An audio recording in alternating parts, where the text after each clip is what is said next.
Welcome back, everybody. I'm Anthony Kane, an SEO strategist here at One SEO. I'm also co-host of Taking Control. I'm joined by Lance Bachman, CEO of One SEO, and also a co-host of Taking Control. Taking Control is our weekly web show here at One SEO, IT and digital marketing, where we cover pretty much all things IT and digital marketing. We cover some of the newer hot topics from the industry, but also we go into break down different educational topics each week. For example, we're going to be whiteboarding out KPIs this week. We're hearing from Scott, our president of IT, again this week. We're also hearing from CJ Bachman, our director of operations here at One SEO. So a lot of good things in store for this week's episode. Thank you for everybody for tuning in last week to the first episode of Taking Control. We thought it was a huge hit. Got a lot of feedback, a lot of comments, which was great. And we definitely looking forward to rolling out this new format even better. We actually just got 2 confirmations for some pretty big guests in the future just today. So we're really excited to start to book up some of this stuff for the show.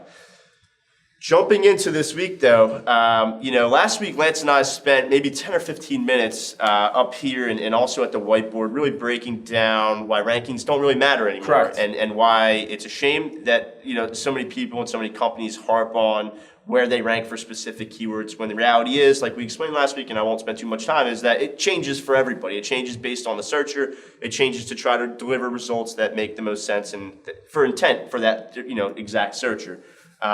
This week, though, as promised last week, we wanted to kind of go into some KPIs that actually do matter and some KPIs Absolutely. that you actually should be looking at, because let's throw away the rankings and let's move forward and look at okay, well, how are the conversions? Whether that's a phone call, whether that's a contact form, whether that's a request a quote button on your site, whatever, A live chat, text message, email. It's important to break all those down because they're going to be different for every business. But how are those coming through both on Google My Business, both in Google Analytics, social media? So that's a really important conversion right off the bat. Yeah, I mean, when people talk to me about rankings, and I always say they don't matter, but when you talk about KPIs, what's important to your business is going to be different from every other company, whether you're an e-commerce site or a service-based business. I mean, that's mainly who we represent here, e-commerce, service-based businesses, right? So when you get into that and you think about what is that KPI is, well, it's pretty damn simple for me, right? I mean, if I own a business, which I do, how many leads did I get? Where did those leads come from? What am I paying cost per lead? And what did it turn into me for ROI? I'll go to what's important, because last week a towing company, one of the largest towing companies here in Philadelphia, sat with us, and what was important to him was getting his Facebook likes up. And I was like, what? And he really believed getting his Facebook likes up was the most important, because he's been involved at trying to get them up, and that's what's important to him. I said, I get your Facebook likes all day long, but that's not going to move the needle for getting people to inquire about your auto body shop, towing shop. And you better explain this to people when they tell you what's important to them, because 2 things are going to happen. You're going to yes them to death, and you're going to get their money for a little bit, and then they're going to shit can your ass because they're going to see no results, right? Right. So, but a good digital marketer is going to say, what's your goals of your business?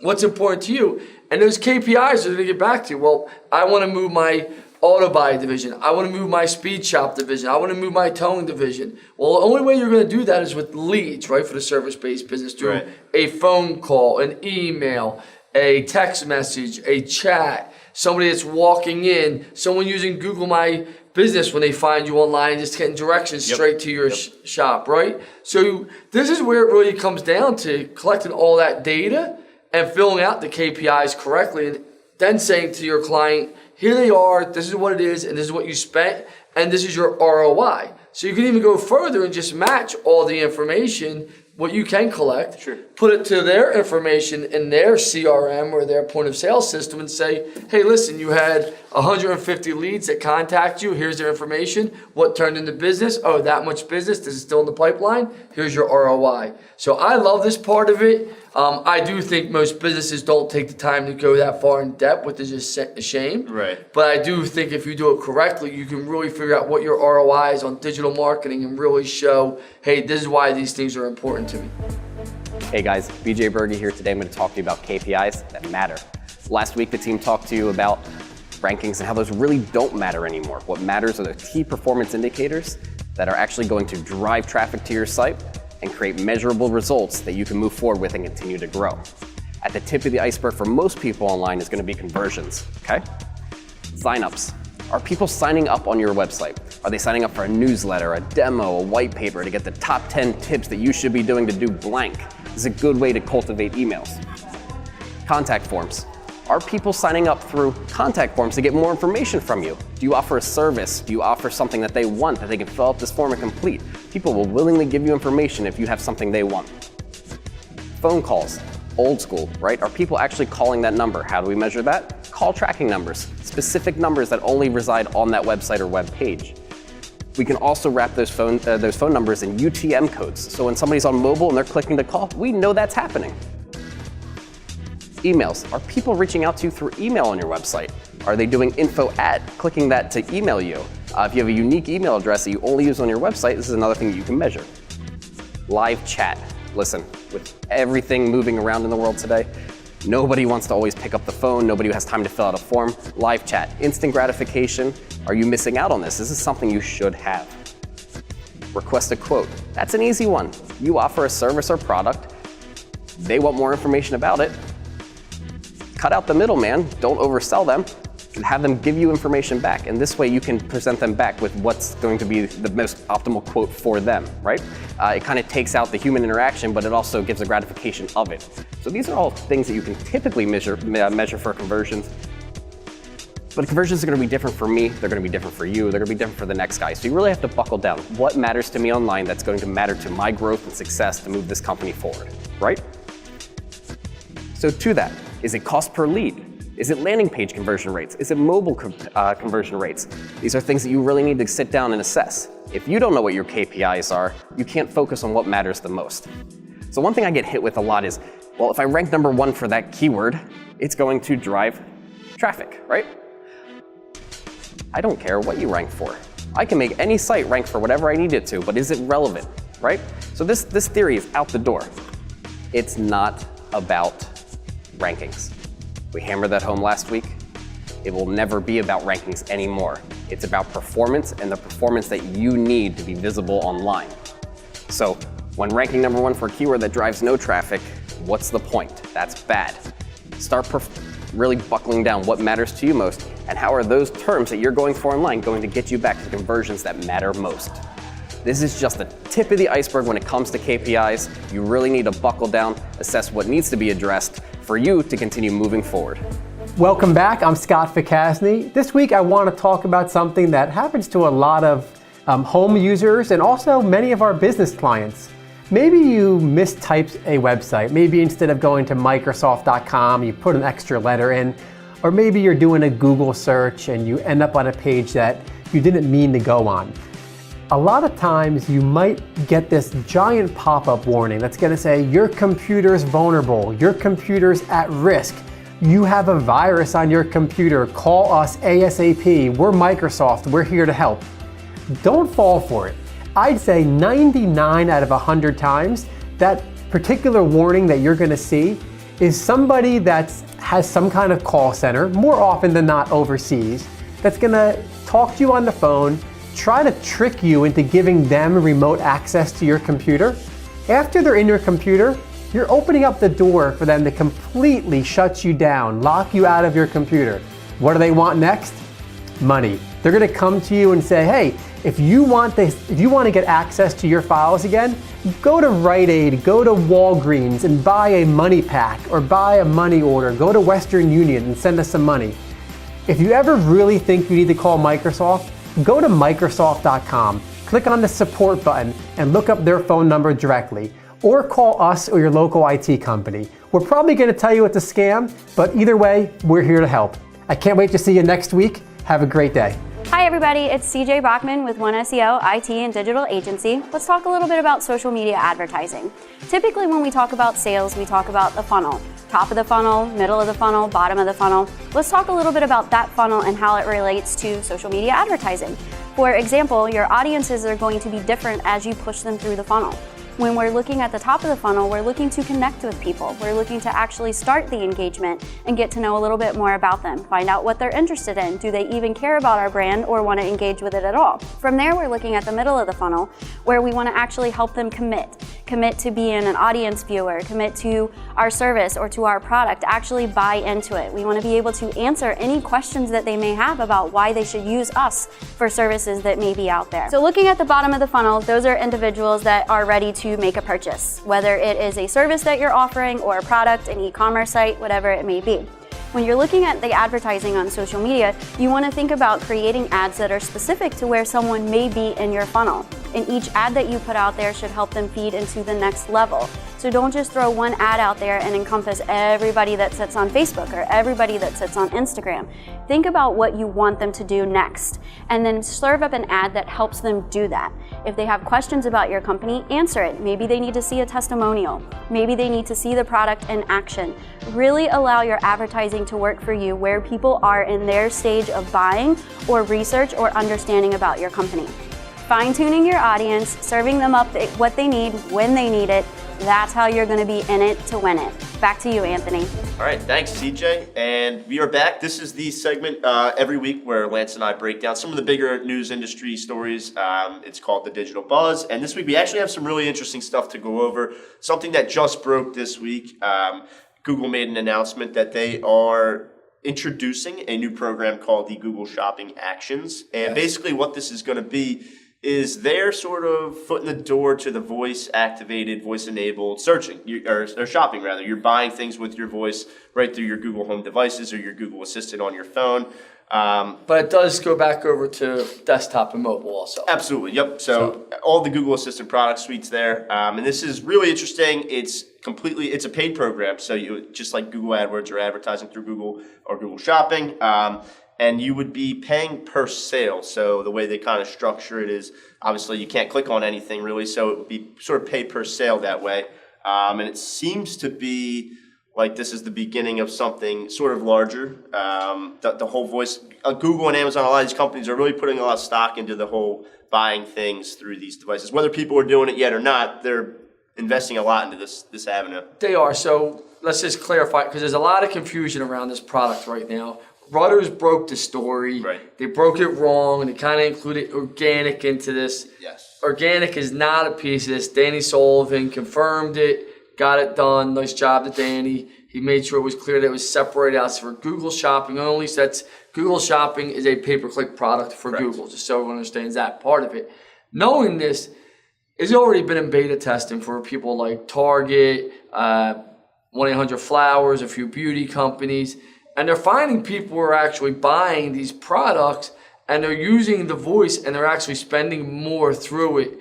I do think this is huge. So there's a few things going on here, right? So Walmart just announced that they're going to 125 different hubs for food delivery here to your home in the United States. So they're now going to try and compete against the Amazon, the Whole Foods market, saying, hey, we're going to deliver also other places they're delivering. They're trying to make everything as convenient as possible for this product itself, for Target, the things that you can buy through it.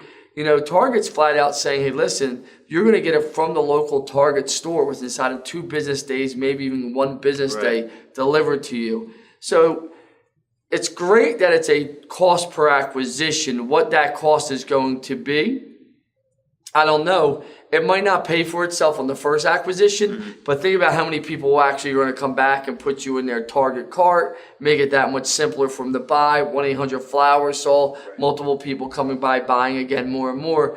So I think this is great for Google saying, hey, listen, at least you know what your acquisition is going to be. It might seem high at first, or they might come at a very low point of it, because I think about 85% of all smartphone devices searches where someone's buying with something was how to or where to, right? So I mean, that stat just came out, where to buy. So that's going to help with voice. This is only a one option item though. So, you know, hey, I need Tide deodorant. I mean, I need Tide detergent was an example they gave, or I need Right Guard deodorant. Well, that makes it simple for them to take you to a quick, easy Target or Amazon, or I don't think they'll ever take them to Amazon, but Target or Walmart, or it might take you to a beauty website. But I'm curious to see how it goes into the retail space for jewelry, clothing, all these other things that you Electronics, can't see. right. When I know I want my Right Guard deodorant, it's simple.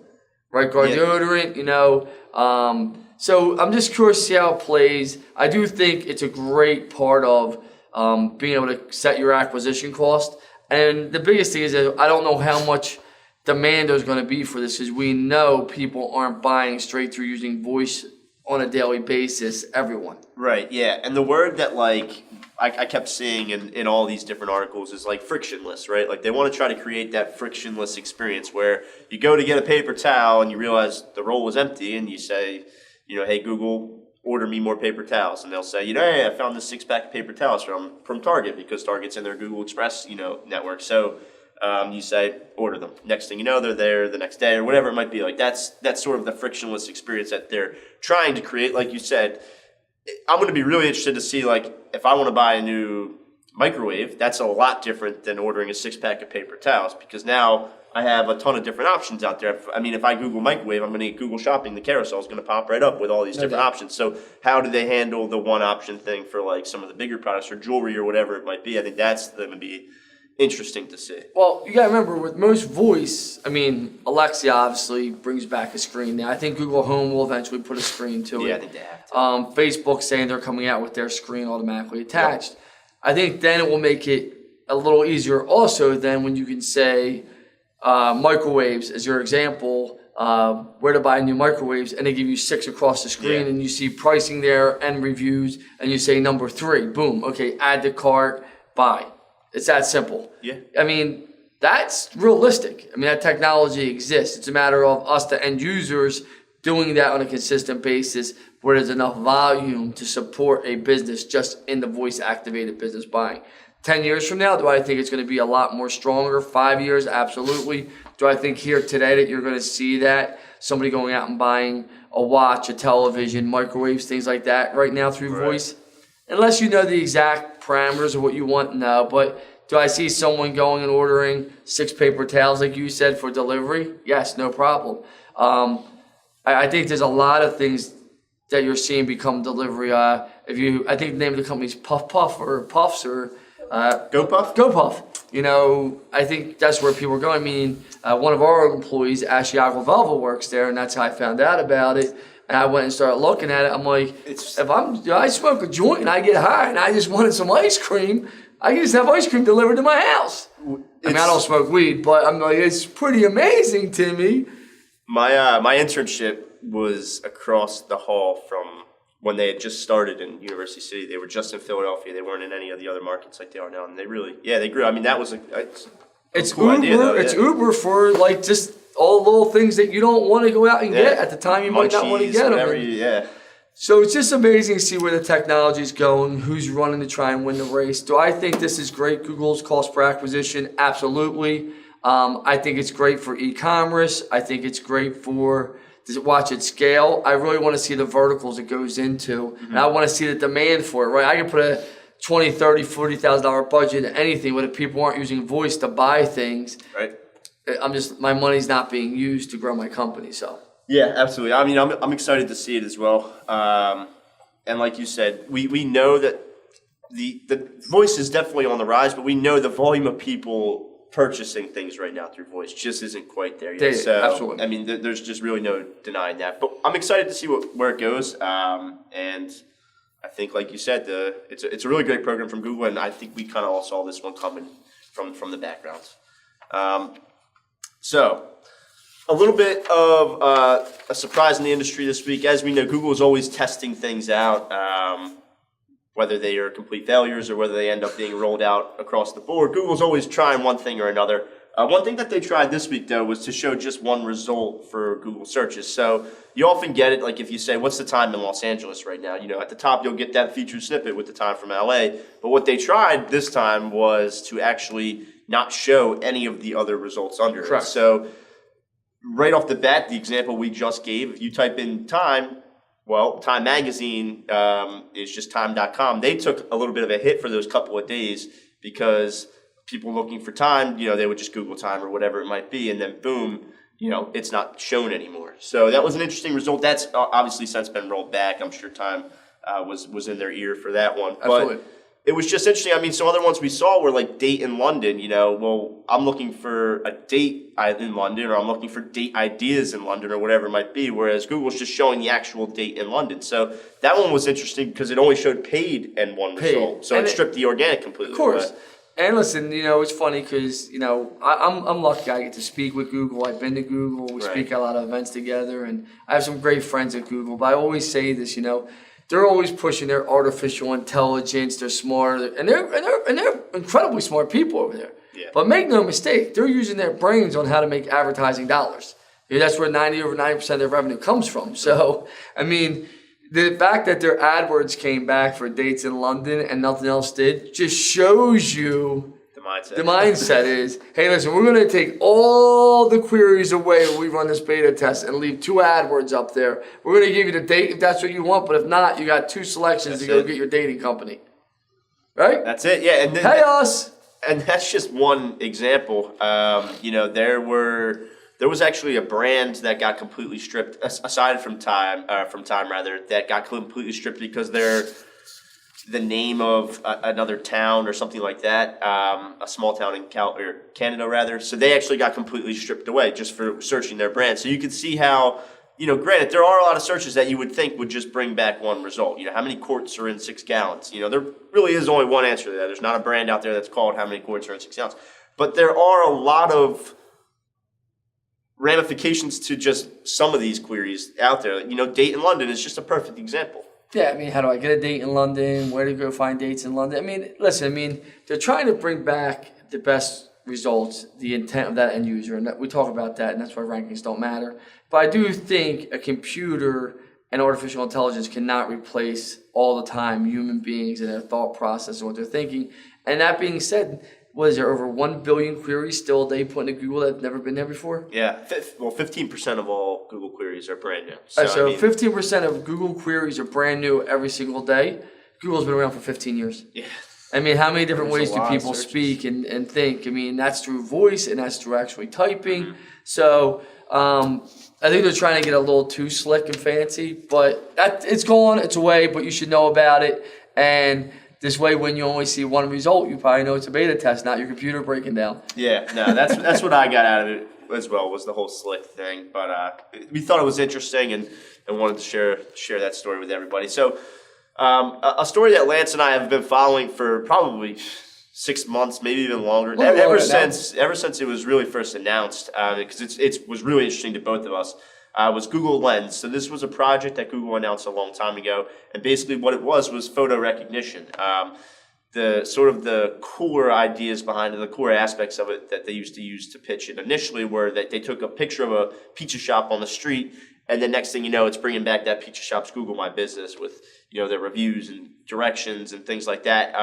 So that was like a really cool example. That's what initially spurred me, and now the reason why we're talking about it again is it's pretty much available to all smartphones. It's being rolled out to iOS this week. We know it's been rolled out to Pixel, which is sort of Google's phone, and then Android as well. So it's basically going to be available for everyone. It's still sort of early, and I could see them developing this leaps and bounds, but it's a really cool piece of technology. Well, what makes this so important is this, and this is where, the end users, advertisers, and business owners have to understand this. This is huge because Google's the #1 search engine out there.